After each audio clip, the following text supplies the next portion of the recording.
हे खरं आहे. मी वर्तमानपत्रातून सुद्धा मी वाचतो आहे.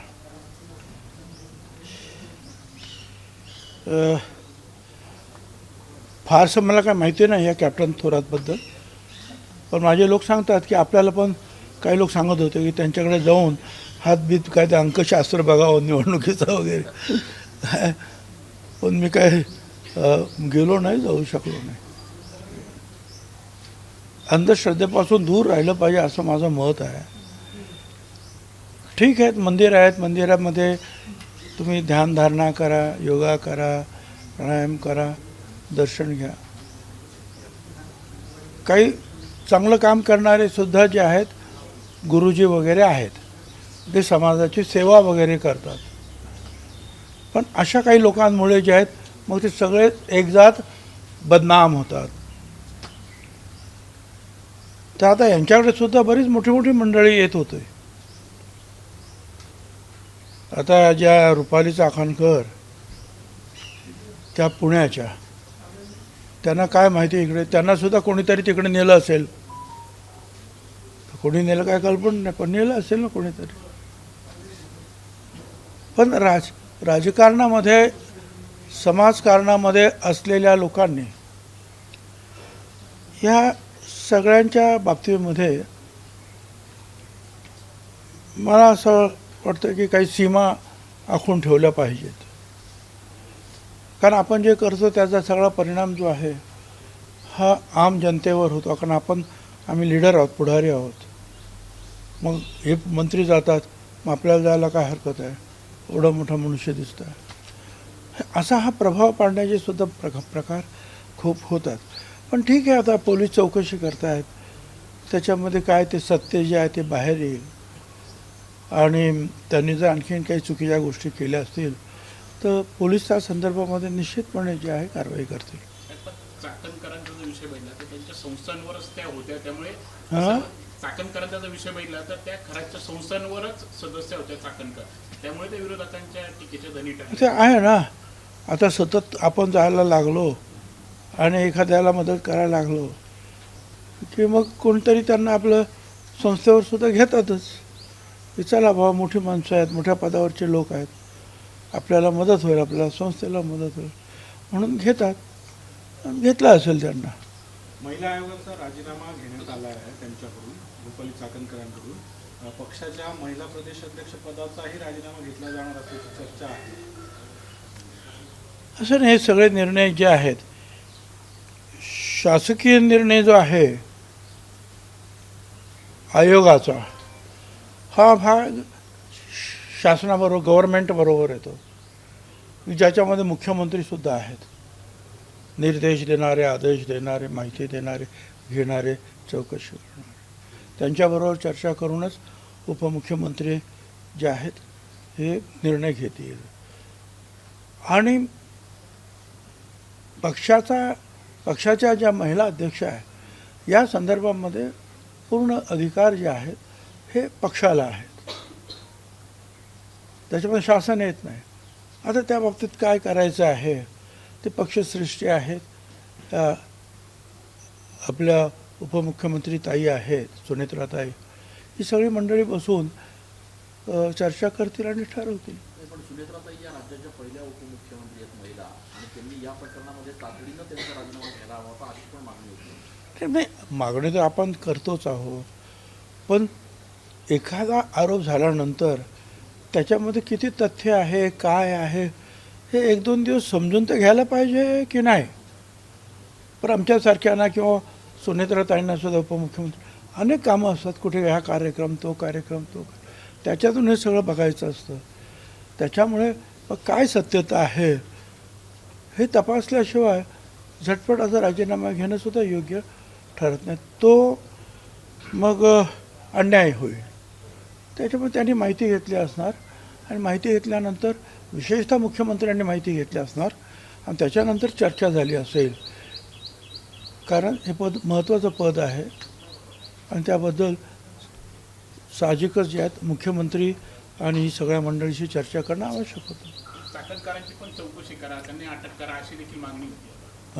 चाकणकरांची पण चौकशी करा, त्यांनी. आता असं आहे ना की त्याने काही चुकीचं काही केलं असेल तर पोलीस पाहून घेतील. साहेब, महिलांच्या लैंगिक शोषणासोबतच खरातने अनेक ठिकाणी शेतकऱ्यांची बळजबरी जमिनी बळकावल्या, असे देखील प्रकार आता समोर यायला लागले, म्हणजे विशेषतः सिन्नर असेल, शिर्डी असेल. आता असं आहे ना की त्यांना अरेस्ट झालेली आहे. जोपर्यंत हा पॅन्डोरा बॉक्स उघडत नाही तोपर्यंत सगळे दबून असतात. पण एकदा अशी कारवाईला सुरुवात झाली की ज्यांच्यावर अन्याय झालेला आहे, ज्यांच्याकडे जास्ती माहिती आहे, ते ताबडतोब जे आहे त्या तपास यंत्रणेकडे जातात आणि ती माहिती पुरवतात आणि त्यातून मग आणखी काही केसेस तयार होतात. साहेब, पण ज्यावेळी याच्यात दुर्दैवी गोष्ट अशी आहे की अनेक IPS IAS अधिकाऱ्यांची देखील त्यांच्या दरबारात हजेरी होती. त्यांच्यासोबत काही जमिनी घेतल्याची पण माहिती आता समोर येऊ लागली. त्या संदर्भात मला काही माहिती नाही आहे. काय ज्या आता मला वाटतं पुण्याच्या काही अधिकारी आहेत, मला वाटतं ते तपास यंत्रणा पुण्यावरून आलेले ना. हां. तर त्या मला असं वाटतं की अतिशय निर्भयपणे आणि निपक्षपाने ह्या सगळ्याची माहिती घेतील. मुख्यमंत्र्यांशी सुद्धा चर्चा करतील. कोट्यवधीची माया गोळा केली आहे, संपत्ती त्यांनी गोळा केलेली आहे, तिची चौकशी व्हायला पाहिजे अशी देखील. अरे सगळ्यांची चौकशी होईल सांगतो ना. आता ज्यावेळी कॅप्टन करतला अटक करण्यात आली त्यावेळेस पोलिसांनाच त्यांनी शाप दिला की तुमचं बरं वाईट होईल, तुम्ही माझ्यावरती आम्हाला अटक करताय, तुमच्यावर कोप होईल. म्हणजे सगळ्या पोलीस डिपार्टमेंटवर कोप होईल. पण सध्या तरी पोलीस डिपार्टमेंटचा कोप त्यांच्यावर झालेला आहे. साहेब, संजय राऊत यांनी असा आरोप केला आहे. संजय राऊत म्हणतात की भाजपचं सरकार उलटून टाकण्यासाठी तांत्रिक प्रयोग कॅप्टन खरातकडनं केले जात होते आणि म्हणून देवेंद्र फडणवीस यांनी त्यांच्यावर कारवाई केली. मला त्याच्यावर ते बोलले त्याच्यावर मी काय कॉमेंट करू काय इच्छित नाही. अशा मंत्रांनी जे आहेत तर शासन जर उलथून टाकता आलं असतं तर देशातले अनेक शासनं ज्या गव्हर्नमेंट जे आहेत त्यांच्या रोज उलथापालथी झाल्या असत्या. साहेब, सिन्नरमधलं त्याचं जे संस्थान आहे खरातचं, त्या ठिकाणी दारणामधून पाणी देण्यात आलं की जे पाणी ॲक्च्युली मराठवाड्याला जातं. खास ते पाईपलाईनने जे पाणी त्या ठिकाणी आणण्यात आलं त्यासाठी सरकारचाच निर्णय झाला. महाविकास आघाडीच्या काळात GR काढला होता जलसंपदा विभागाने. नाही, असं अनेक ठिकाणी होतं, नाही असं नाही. अनेक चांगले जे आहेत या क्षेत्रात, धार्मिक क्षेत्रात काम करणारे लोक आहेत,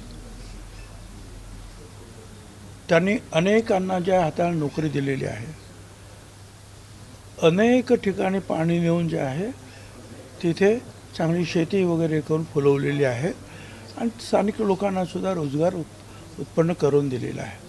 चांगली गोष्टसुद्धा करतात. तर ती काही पहिलीच गोष्ट नसणार, अनेकांना दिलेल्या असतात. अशा शक्य असेल आणि पाणी असेल आणि तुम्ही जर मागितलं तर देतात ना परवानगी. त्यांना काय माहिती आहे की हा मनुष्य काय करतो आहे. कुणाला आपण पाणी मागितलं त्याला देतो. आता तो बाहेर काय त्याचा उद्योगधंदा आहे ते अधिकारी काय त्यांना माहिती आहे. नियमात बसलं असेल त्यांनी दिलं असेल. केसरकर शिक्षण मंत्री असताना शिक्षण खात्यातल्या सर्व बदल्यांची शिफारस बाबा करायचं असं संजय राऊत यांनी आवाहन केलं. मला काही कल्पना नाही. त्यांना जास्त माहिती असेल ते यंत्रणेकडे देतील. साहेब, युद्धजन्य परिस्थितीमध्ये आता नेमका काय परिस्थिती आहे? गॅस आणि एकूणच सगळ्यांचा तुटवडा जाणवत असताना आपल्याकडच्या खात्यामध्ये नेमकी काय परिस्थिती? असं आहे की या जिल्ह्याला 16 ते 18 तारखेपर्यंत 1,28,000 सिलेंडर्स जे आहेत हे प्राप्त झालेले आहेत.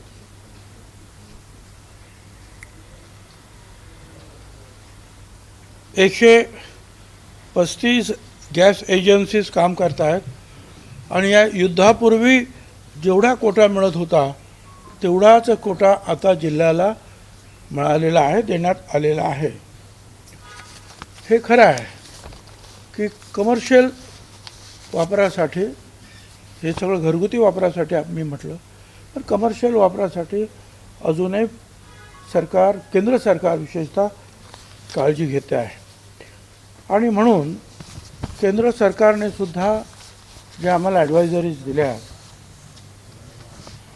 त्यातून जे आहे असं दिसतंय की आपल्या जिल्ह्यामध्ये 127 घाऊक आणि 3,600 किरकोळ परवानग्या आहेत.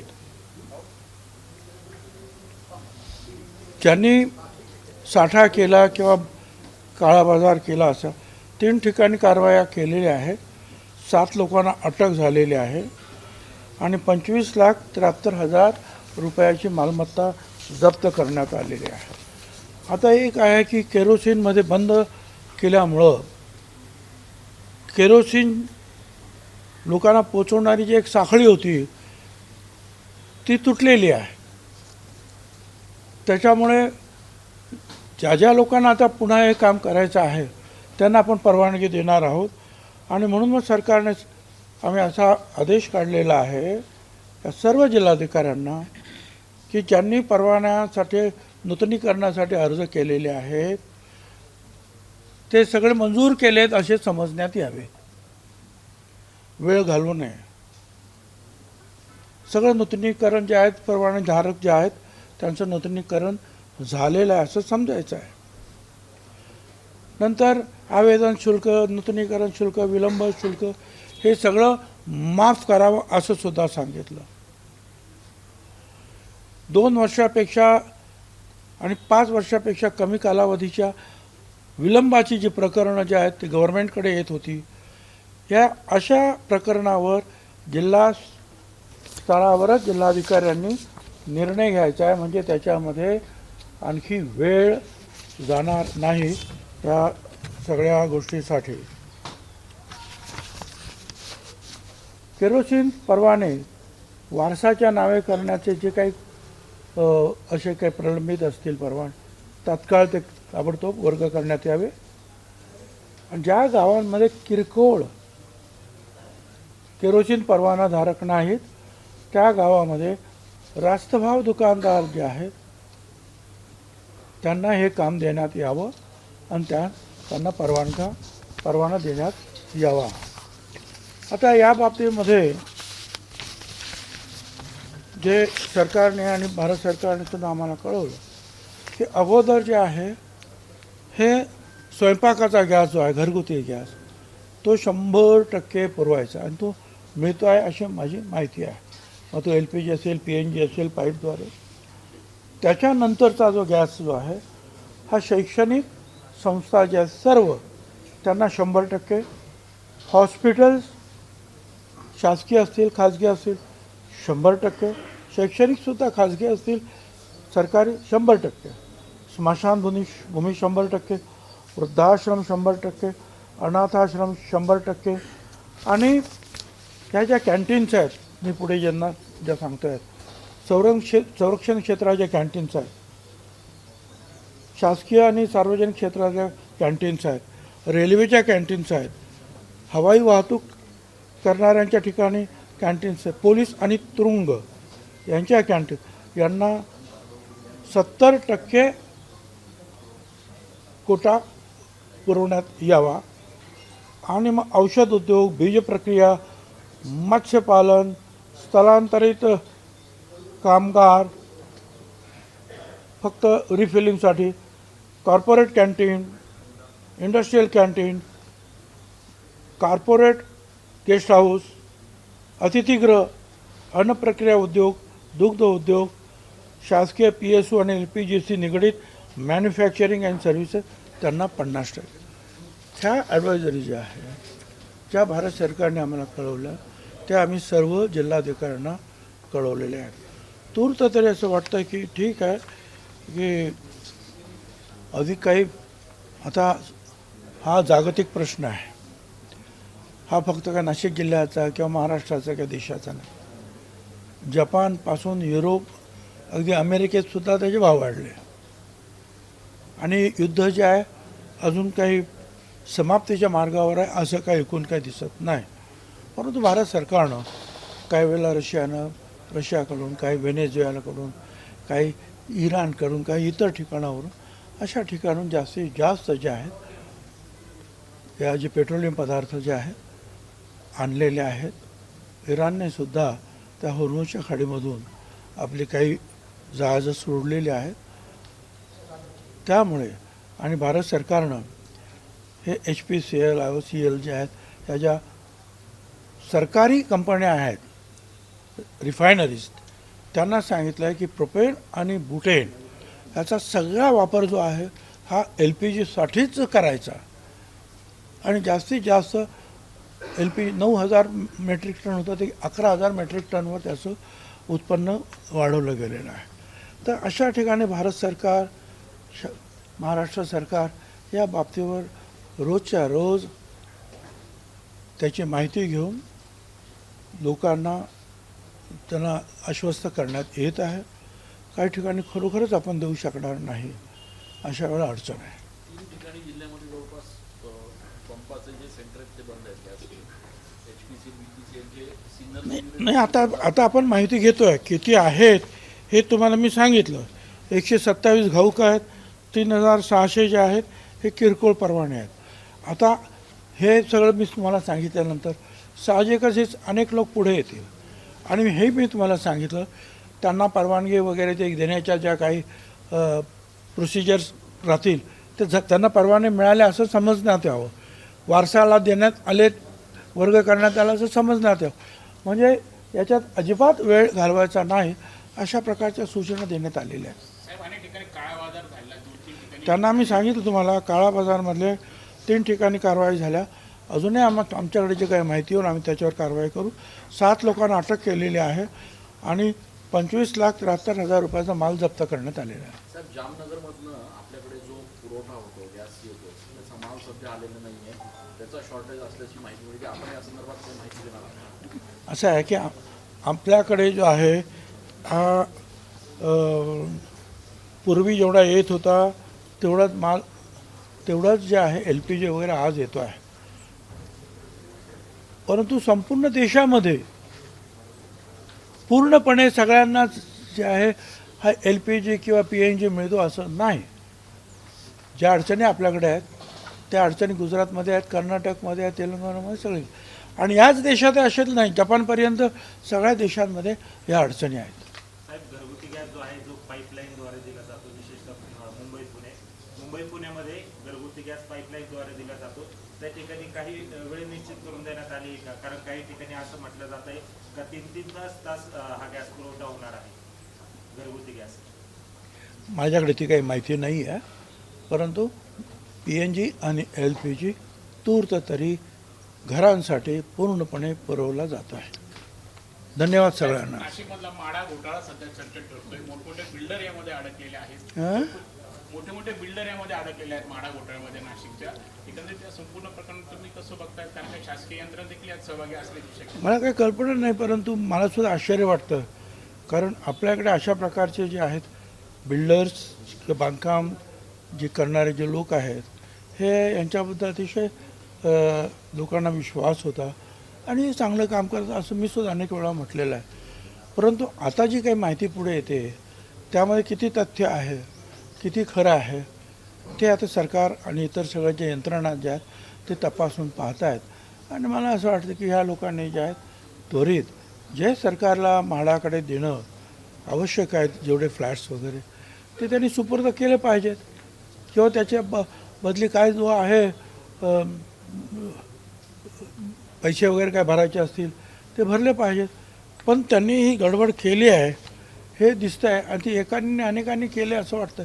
परंतु काही लोक असेही आहेत आम्हाला फोन करणारे की आमच्यात काहीच संबंध नाही आहे, आम्ही असं काही केलेलं नाही, तरीसुद्धा आमची नावं आलेली आहेत. तर त्यांना माझं एवढं सांगायचं आहे पोलिसांनासुद्धा किंवा तपास यंत्रणांना की असे जे लोक असतील ते जे सांगतात आमच्या याच्यात काही संबंध नाही ना आम्ही काही केलेलंच नाही, त्यांना तपासावं आणि त्यांना जे आहेत ताबडतोब जे आहे या तुमच्या इतर जे काही कारवाई आहे त्याच्यापासून दूर करावं आणि त्यांना त्यांचं काम करू द्यावं. जिथे जे चुकलेले आहेत त्यांच्या बाबतीमध्ये तुम्ही कारवाई करा. पण परवानग्या देताना जेव्हा कागदपत्रांची तपासणी करताना ही तर शासकीय यंत्रणानेच केली होती, तेव्हा यांच्या लक्षात आलं नाही का की असं? हो यायला पाहिजे. ज्यावेळेला तुम्ही IOC वगैरे देता किंवा म्हणजे तिथे ऑक्युपेशन सर्टिफिकेट येतात विशेषतः त्यावेळेला सरकारची जी मालमत्ता यायला पाहिजे, म्हाडाचे जे आहेत घरं वगैरे ते आलेत की नाही पाहायला पाहिजे. ते न पाहता जर ऑक्युपेशन सर्टिफिकेट दिलं असेल किंवा इतर काही कम्प्लिशन सर्टिफिकेट दिले असतील तर त्याच्यासाठी मला असं वाटतं अधिकारीसुद्धा दोषी आहेत आणि मग ते सुद्धा कारवाईस पात्र ठरू शकतात. धन्यवाद.